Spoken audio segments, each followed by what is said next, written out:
Would you please? Yes. Member Carney, Here. Member Tawana Davis, Member Finnegan, Present. Member Freed, Member Golden, Here. Member Shaw. Here. We have a quorum, Mr. Chair.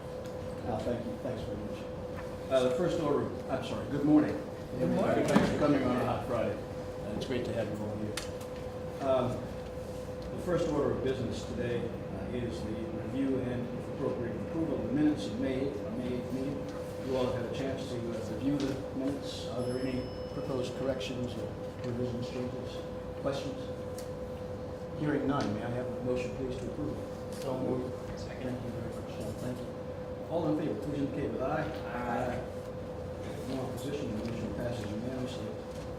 Second order of business involves a resolution, the adoption of the fiscal 2016 water rates for customers north of New York City. Mr. Wallace. Good morning, Mr. Chair and members, Thank you. Morning. and everyone else. Yes, the first item, action item is the adoption of a rate. Good morning. Our rate for our wholesale upstate customers. The rate that was proposed is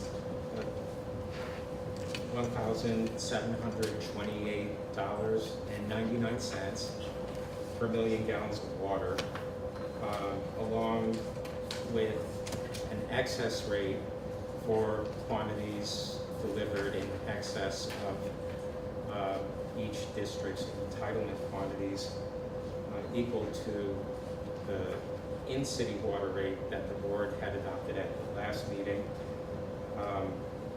which is $3.81 per 100 cubic feet, or $5,093.58 per million gallons. We held a hearing on June 1st, and it was, as it has been for the last several years, attended by approximately a half dozen people,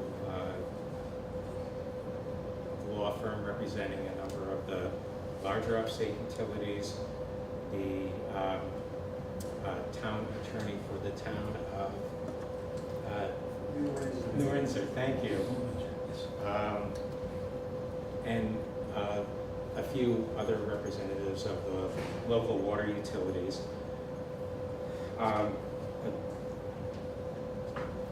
Among the comments made was one, it's been a recurring comment by the attorney representing the larger water districts that the excess rate,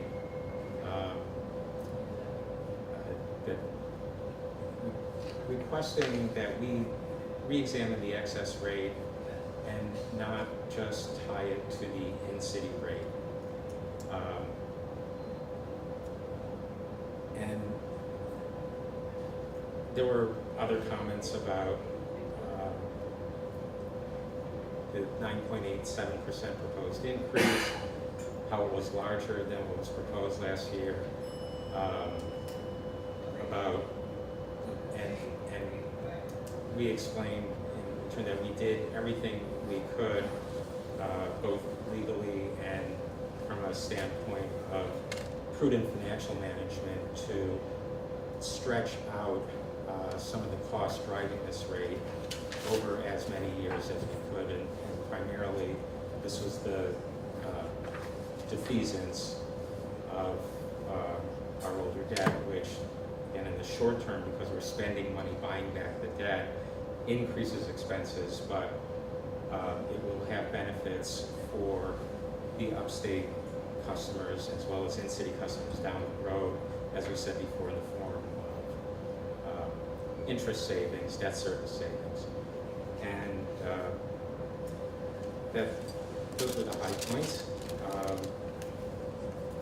And I will address the excess rate concerns also when we get to the next item about the potential extension of contracts for our rate consultants. But I would be happy to answer any questions.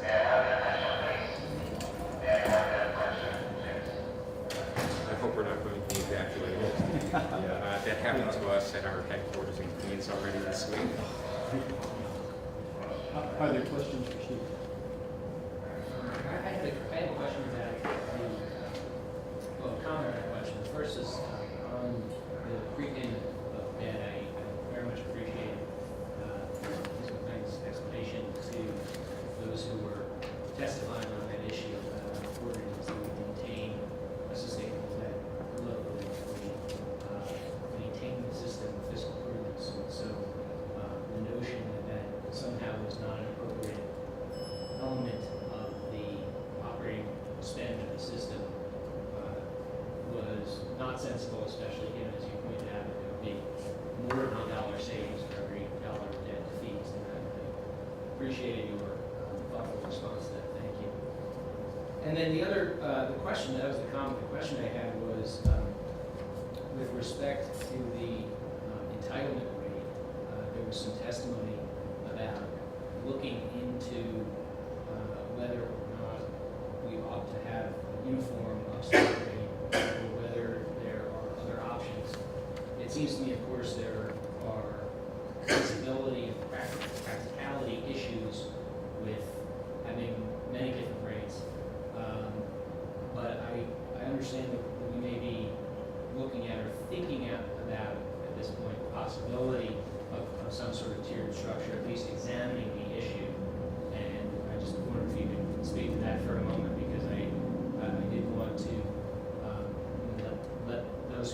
let those who commented on that at the hearing know that they were heard, and that we want to try and see if that's something that is feasible in this practice. Sure. It does come up, I would say, almost every year that one or more of the upstate communities request that we have rates that are differentiated by where those communities are located. And the most often recurring concern that gets voiced is for those communities that are upstream from our Casco, Delaware ultraviolet water treatment plant, otherwise known as the UV plant, which at $1.6 billion contributes a large amount of debt service. And so the communities that are upstream from the UV plant have asked us why they should bear a portion of why the cost of the UV plant should be included in their rates, since they don't get the UV treated water and they don't benefit from the UV plant.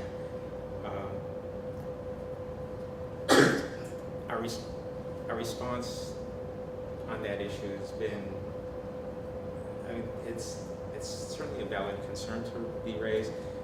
I think if we open the door and make a distinction for that, for example, then I don't know where this DEC has actually upheld this as that it's really, the purpose is that we're getting water for New York City. So anywhere along that system, we are getting water into New York City, and that's why we built this system. So DEC has upheld that, every piece of that infrastructure, the way that it flows from one place to another, and we can change where it's coming from because of turbidity, it's the system as a whole. So we are not at this time looking into breaking out the rate based on where it is, because then you get into where along the aqueduct you are. Is everybody paying for water for the future? Well, water for the future is important for getting water to New York City. So we are not looking into breaking out. So we're looking at what we are looking into, and what we asked the rate consultant to look into was different tiers for the excess rate. So can we look at the excess rate in a different way to provide relief to the upstate customers through the excess rate? The overall entitlement rate, the goal is water for New York City, and that's the purpose of the whole Okay, system. so the tiers are around the excess rate. Yes. The entitlement rate, I imagine that there must be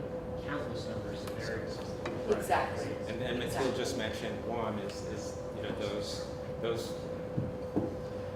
communities that are upstream from where we're constructing the bypass tunnel, and which is going to cost about $1.2 billion.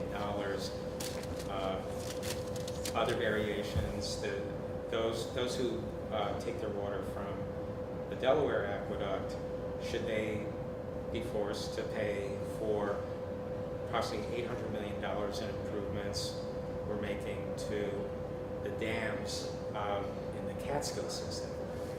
We just completed a major upgrading of the Gilboa Dam, and we're about to start a rehabilitation of the Ashokan Dam. And so should Delaware Aqueduct customers pay for improvements that are localized to the Catskill system?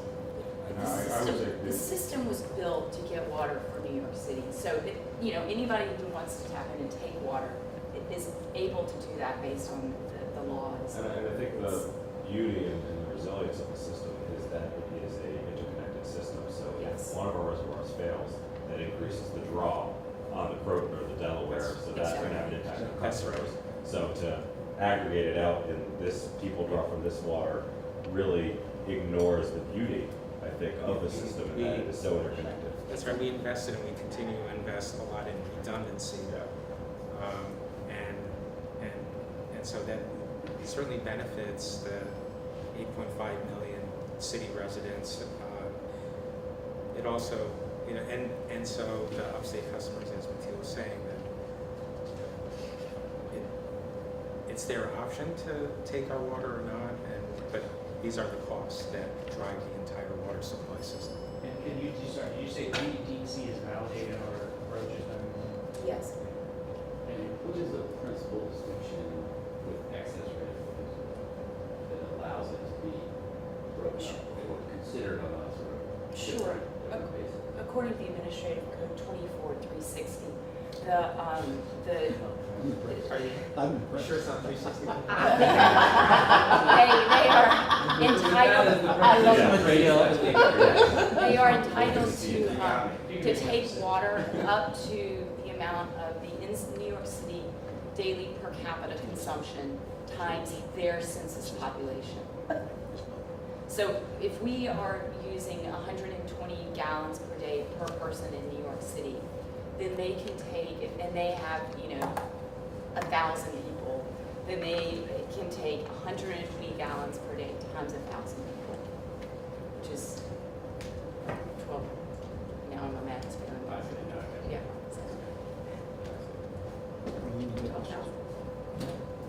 A couple of comments. First of all, I'm sorry I said something to upset Adam, apparently. 120. Should I apologize? I wanted to commend you on what I thought was an excellent upstate presentation. Thank you. Thank you, Mr. Chair. You have always done it well. You were clearly super prepared for this one. I really enjoyed it. I'll join John Davis in commending Mathilde for what I thought was a pretty extraordinary response to the notion of spreading the cost, our costs out over the useful life of any project that we undertake. I thought that your response was just spot on. And you also made the point that in response to the same question over the last few years, that we've actually changed our approach to spreading costs out from a year to 4 years, which I thought was a very reasonable answer to the question that was apparently posed by one who had asked that question Yes. previously. I don't have any questions. I simply wanted to say that I think that what has been done here has been very thorough and exhaustive. Congratulations. All right, we are at the point where we can actually consider the resolution. May I have a motion, please, to approve it? So moved. Thank you. Is there a second? Second. John, thank you very much. All in favor, please indicate with aye. Aye. Any opposed? Motion carries unanimously. Thank you. Thank you. I go on to the We next are, item? I'm sorry, we are at agenda item number 4, the approval of rate consultant contract amendments. So just briefly as background, the Water Board conducted a competitive procurement in 2011 to engage 2 rate consultants, and we selected Amawalk, which has been a consultant to us and to the Water Finance Authority for a number of years, and Ralph Tellis, who has a more national practice. And we've received good service from both. I mean, we had a discussion at the last Water Board meeting about how Amawalk in particular in this year's rate setting process, and because it was, we went through many iterations in order to come up with what was eventually the adopted rate of 2.97% for in-city. We want to add money to the contracts. They were originally awarded for a combined total of $1,050,000, and we want to increase that amount by $550,000 to get us through a few major assignments and tasks, including work on the upstate rate for next year. And so, as we just discussed, we want to look at ways to soften the excess rate if it's economically feasible for the system. Having heard the testimony at the upstate hearing, we had a conversation with one of the rate consultants, Amawalk, immediately after the hearing about looking at ways to change the way we structured the excess rate and make it less of a financial burden on the upstate communities, if we can do that without shifting significant expense to the in-city rate customers. We also have Ralph Tellis working on, Mateel calls it a water shortage rate, I call it a drought rate, because it's, and she's actually, the water shortage rate would be a more comprehensive term for it, because it would be to structure a rate that we would employ not only during a naturally occurring drought, but one which may be prompted by the Delaware Aqueduct shutdown, for example. If we have an unexpected shortage of water supply during the months when the Delaware Aqueduct is shut down, approximately 2022.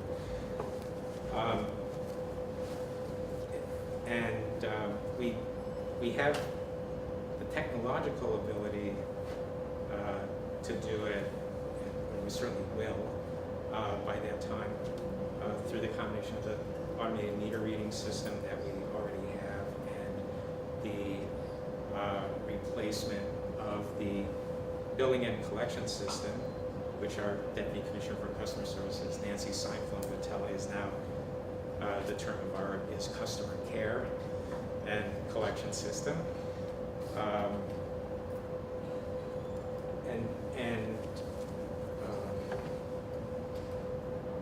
So we want to, that was the third item. The fixed. Yes, thank you. We're also having Ralph Tellis work on developing proposals for a potential fixed component to the in-city rate. Many utilities, gas and electric, many water utilities have a fixed component. We've said numerous times that 80% or more of our costs are fixed. The thing that we currently have that approximates a fixed charge is the minimum charge. As we know, the minimum charge only accounts for a small portion of our fixed costs, but we also want to take a fresh look at this.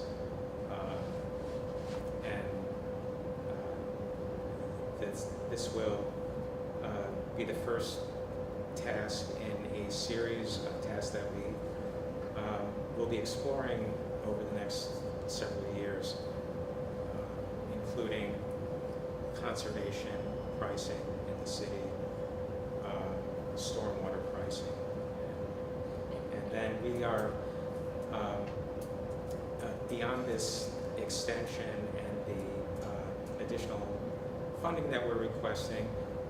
We, in combination with the Water Finance Authority, will be conducting another competitive solicitation to get us one or more contracts with rate consultants to take us beyond the next year. As a little bit of background, this was a competitive procurement in 2011, and we did this initially asking for funds for just the initial term of the contracts so that we could see how both consultants performed and come back to the board before requesting funds for the options, extensions. So that is what we are doing this time. I really would like to commend you for looking at the water shortage or drought plan. I think as Arlene said, the Don't Be California plan, as well as the fixed charge, and looking at that as an option, because that was something that caused, I think, a lot of confusion when people were complaining or raising concerns about the minimum usage fee, which essentially is proxy for a fixed charge in some ways. And I think this could add clarity to people's understanding of the finances and needs of the system. So I think these are terrific things that should foresight to look into. And I would also mention that I congratulate the staff on tasking Emily in particular with comparing the property tax records to the building records, so that we have saved close to $9 million, which obviously dwarfs the amount that we spent on these contracts. So our return on investment on this is great, and thank you. Thank you. Other questions? Hearing none, seeing resolution, I have a motion, please to approve. Thank you, John. Thank you. All in favor, please indicate with aye. Aye. Any opposed? Motion is approved unanimously. Thank you. And our last agenda item today is presentation, financial update. Thank you. So I'd like to just take a moment before I start the presentation to update you on the public meeting that occurred Tuesday of this week. The National Transportation Safety Board issued its findings on Tuesday in the March 2014 East Harlem gas explosion. As someone who spent the first 15 years of his career in the railroad industry, I thought I was familiar with the National Transportation Safety Board. I didn't know until the explosion last year that they have jurisdiction over pipelines. And so they were the ones who investigated this explosion. The NTSB determined that the primary cause of the gas explosion was faulty fusion work that Con Edison did in connecting a gas service line for a new building that was being constructed on Park Avenue to the gas main. That the faulty fusion by someone who's not certified to do it, incidentally, caused the service line to separate from the main, which caused gas to leak and migrate up into the adjacent buildings to the new one that was being constructed to 1646 and 1644 Park Avenue, which caused the explosion, which leveled those two buildings and killed 8 people. The NTSB also determined that a sewer main that which had a breach in it, which it's a brick sewer, an old brick sewer, and there was a section of bricks missing at the top of the sewer. So if you can imagine looking at a cross section of the sewer, those older sewers are typically egg-shaped, with the larger part of the egg being on the top and the narrow part being on the bottom. The missing bricks occurred at the top of the sewer and facing east, which was actually furthest away from the buildings, which were on the west side of Park Avenue. The NTSB determined that the hole in the top of the sewer allowed groundwater to enter that hole in the sewer and go through the sewer, and since that's not a normal flow for groundwater, it caused the soil and rocks under the gas main, under the gas connection, to shift, which caused the void underneath, which caused the gas main to bend or bow into this void, which contributed to the separation of the service line from the gas main. The NTSB said that without this void in the sewer, the ground wouldn't have shifted underneath the gas main. And the NTSB stressed, however, if the gas main and the service line had been properly fused together, that bowing would not have caused the separation of the service line. So we had been asserting since the beginning of this investigation that the void in the brick sewer, while we should have repaired it, we don't believe that it contributed to the shifting of the soils of the rock. The hole in the sewer was 43 diagonal feet away from this gas connection, and the sewer is at a depth of 20 feet below the road surface. The gas main is 3 to 4 feet below the surface. So, and incidentally, our previous investigations of the soil and the water table there is that there is no groundwater in that section of Park Avenue. And so we disagree with that aspect of the NTSB's findings. The mayor's press office, when the NTSB issued its findings, issued a statement commending the NTSB for determining that the faulty fusion was the primary factor, but disagreeing with the conclusion about the sewer.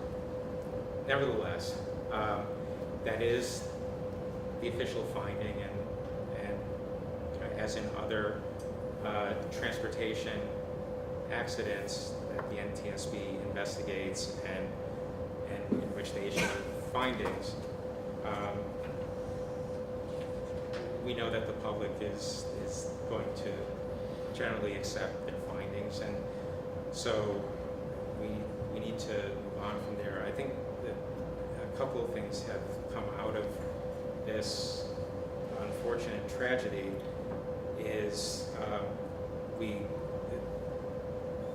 almost immediately after the explosion, we, DEP, the City Department of Transportation, the Department of Design Construction, and the two gas utilities, Con Edison and National Grid, began working together to jointly identify areas of the city where, through statistical analysis of water main failures or sewer failures, layered on top of Con Ed's and National Grid's data about gas line failures and leaks, to come up with a prioritized list of those sections where we and the gas utilities can go in simultaneously and repair the most at-risk infrastructure. We did a pilot of 10 locations with National Grid and Con Ed that we've just completed, and we've done these joint mapping exercises, and so now we're going to go forward on a much larger citywide scale. We put resources behind it. Our traditional level of funding for replacement of older water mains and sewers is about $100 million a year. We doubled that to $200 million a year for the next 3 years. And then we increased it by at least $50 million a year in the years after. And we have a total in the 10-year capital plan of $5 billion for water main and sewer infrastructure replacement and building. So we've also reorganized internally how we address sewer complaints. One of the findings in the Park Avenue incident is that the sign at street level that there was a sewer condition is that there was a depression in the roadway.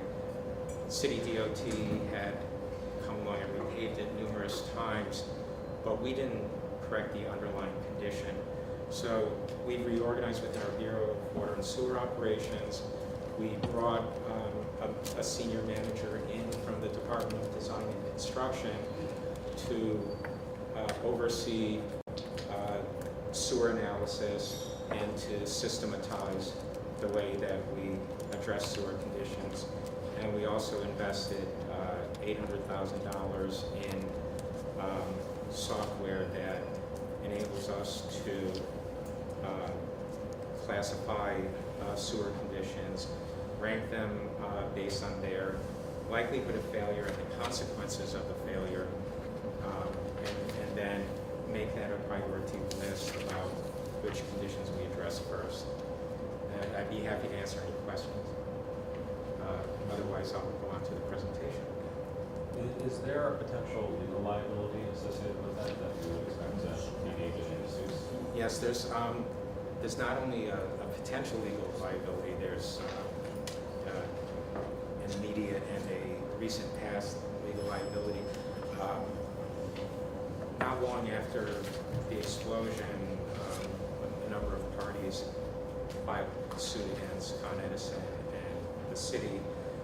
Con Edison, facing what I think is a June 10th deadline for filing a suit against the city, did in fact file one last week. It received some press. I think if they had gotten beyond June 10th, they would have been time barred from suing the city. And so I would expect, as a result of the NTSB findings, that there will be further lawsuits against both Con Ed and the city. I don't know what the city's position is or will be vis-a-vis Con Ed. And does that impact the city? Does that come from the general fund or from water or? Well, it will depend in part on typically these claims, they're any claims by any member of the public or any party against the city get paid by the controller of the city, And we do budget for claims and judgments against the water system.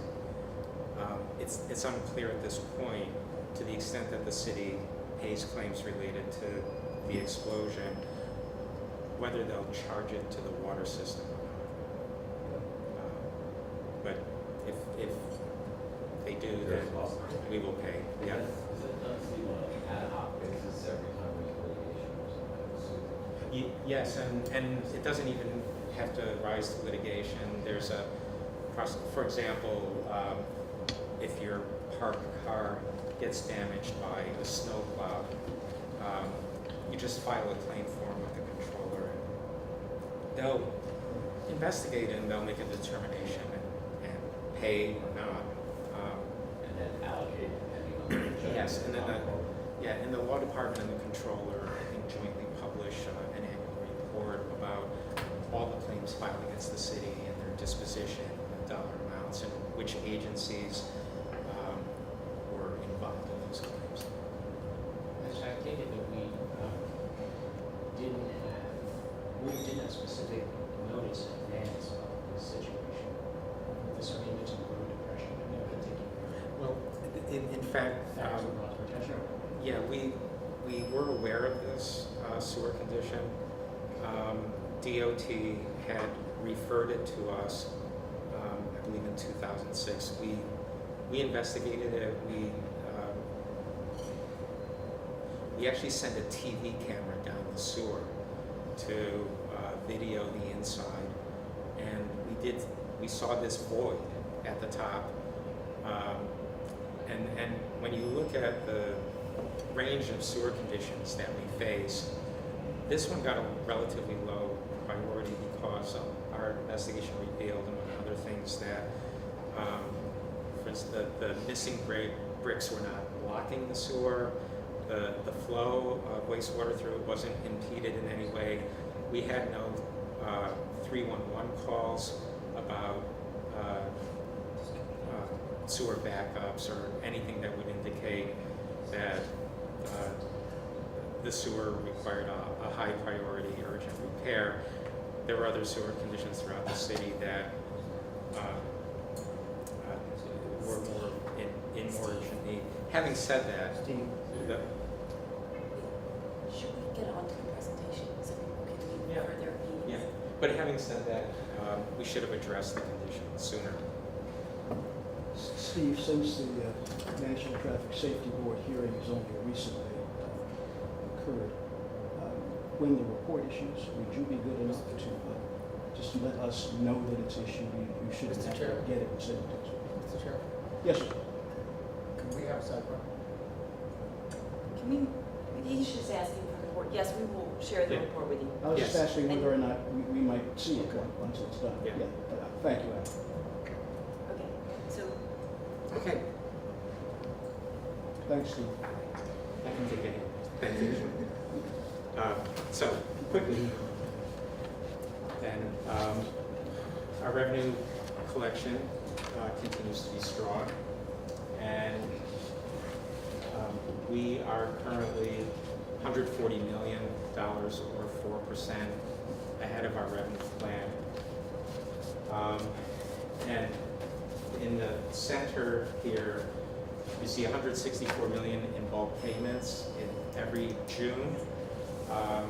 The city pays us for water that city agencies use, the parks, sanitation, filling up their street sweepers, the fire department, and so on. We are getting a rental return from the city of $31 million.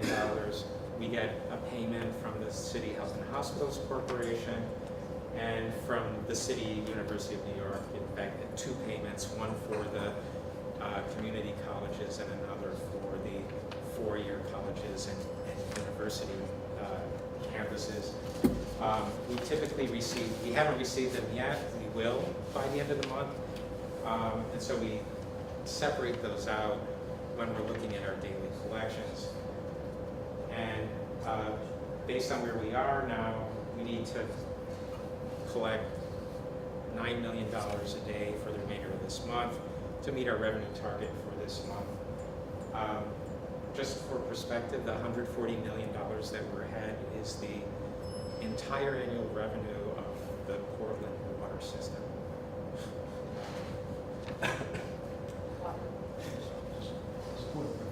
So,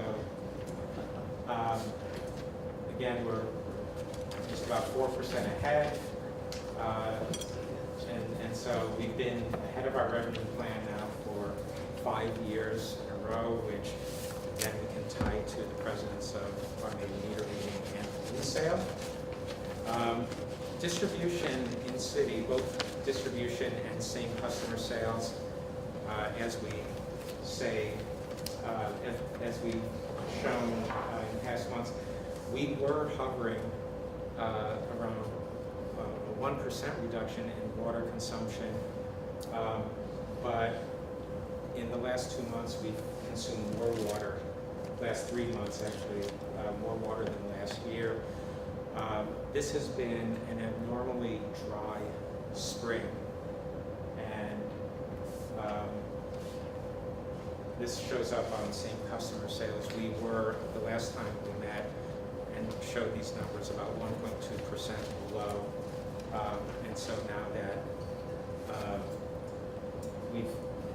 we're getting closer to the amount of consumption last year, the rainfall this spring has been something like 40% below, 40 to 45% below what it was last year, and below the average that we've been tracking for the last 30 years. Is that what accounts for the 4-month increase? So it was a year-over-year increase? Yeah, yes. Estimated bills, again, continue to be low, 3.1%. Just want to bring your attention to our wonderful IT team working with our Bureau of Customer Services, and the same team that rolled out the many customer improvements that we got from the automated meter reading system has developed a tablet application for our water use inspectors who go out and install or repair water meters, the automated meter reading transmitter devices, and so on. They get their assignments now on a tablet. It was all paper-based before, and so all of the information about their work is in the tablet, and it's GPS enabled, and so what you see here is a screen that one of the water use inspectors would see on the tablet about the location that he's currently servicing and the next several appointments, and where they're clustered in the city. And when this inspector has finished all the assignments that are currently in his work orders, he can, the tablet would show him other appointments that he could address next to the extent he completes his work early. And so we've already seen productivity increases. One of our water inspectors who had typically completed 6 assignments a day has more recently been completing 12 as a result of the system. It's also provided a benefit to our customers in that because we're able to schedule the work much more efficiently, we formally could give customers only a full day window, saying we'll be at your house sometime on Tuesday. Now we can narrow it down to 4, is it 2-hour periods? 4 2-hour windows. Periods throughout the day. Which is really, really nice. And it's like comparing your old BlackBerry to your iPhone. We used to have to type things in, and now they scan it with the tablet, and so there's no more errors in what's happening. It's all real time, so in the past, they'd have to download their work into their handheld, go into the office and get it, do your work, bring that back to download the work back up into our customer system. They can actually go to work now from home with their tablet, and as they complete work, it instantaneously goes into our system and can be worked by the back office. No more paper. It's awesome. It's really, I've been there, we're rolling it out one borough at a time. So last week was Staten Island, this week was Queens. And so far, it was extensively tested. So far it's been working fairly well. You have extremes, right? You have the people who are technology savvy and said, oh, thank God. And then you have the older people who are coming along. So, we're getting there. But it's great enhancement, very excited about it. Congratulations so far and good luck. Thank you. Lien sale, we ended up selling 1,070 properties in lien sale, liens on 1,070 properties with a combined value of $13.758 million. And so it's a reduction both in the number of properties and in the combined arrears as compared to last year's lien sale. Payment agreements, which is one of the things that can keep you out of the lien sale, exhibiting pretty much the same pattern we've shown previously, that fully half of the subscribers to our payment agreements choose the maximum repayment period of 10 years and put down an average of 2%. Do we have a count of how many people who payment agreements actually meet the terms? Or are there people who? Yeah, so this last bullet, 74% are in good standing, which means 26% are not. That actually is an improvement that when you go back to the beginning of the lien sale authorization, the default rate on payment agreements was hovering around 40%. So, I mean, 26% is nothing to boast about, but it's getting better. Billing complaints continue to go down. The blue bars being the initial complaints to Bureau of Customer Services. The red are appeals that go to the Deputy Commissioner. And then the green are those most persistent customers who appeal to the Water Board.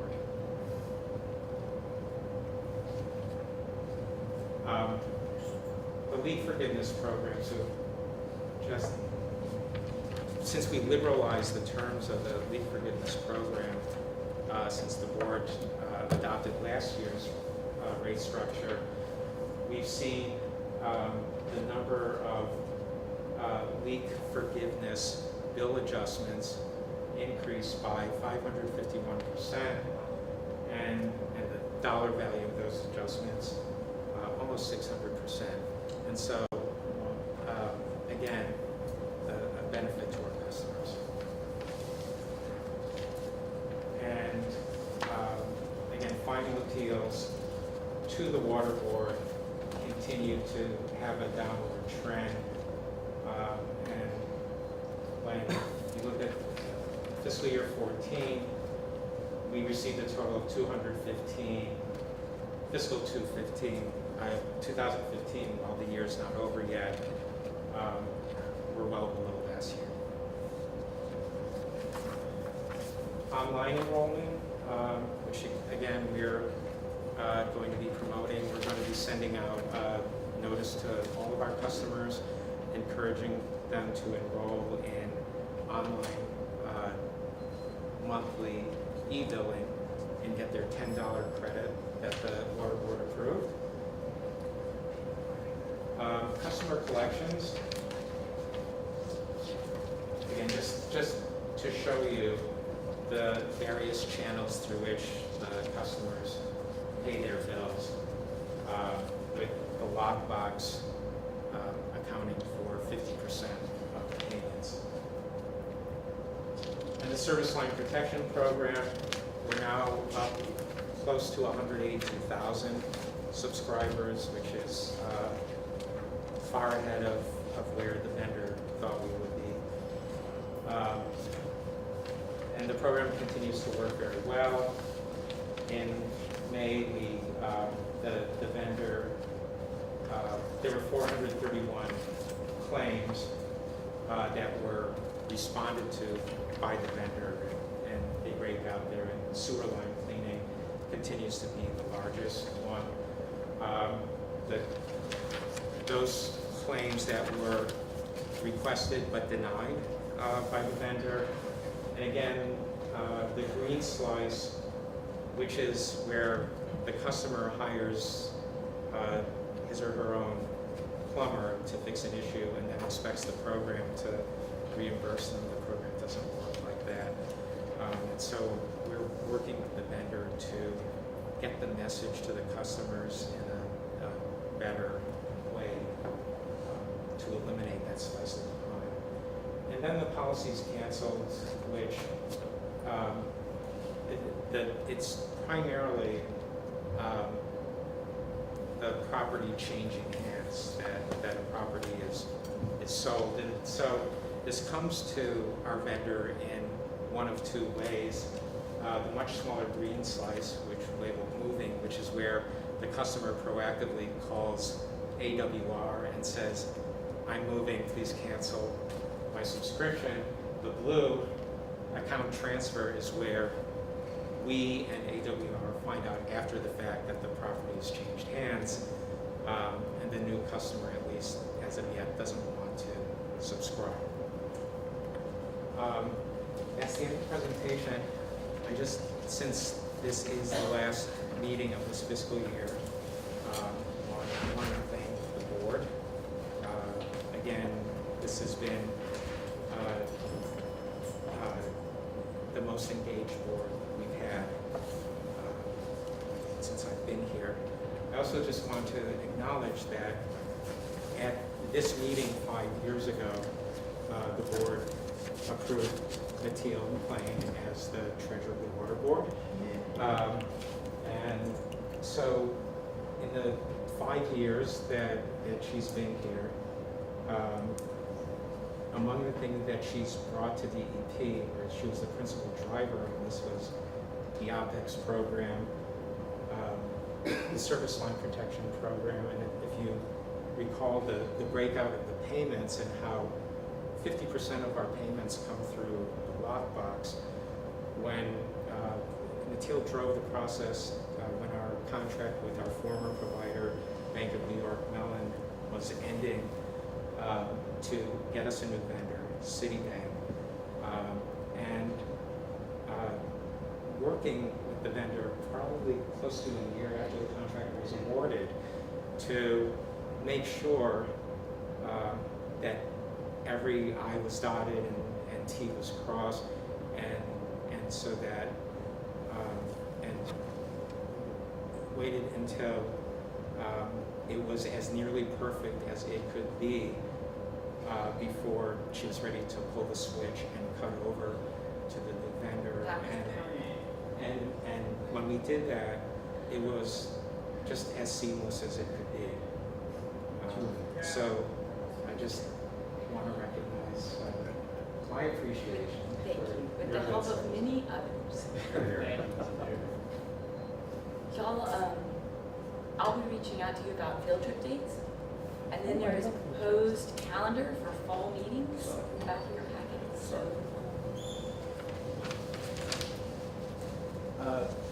Is there any further business to come before the board? Hearing none, we have a motion, please adjourn. Thank you very much. I have a second.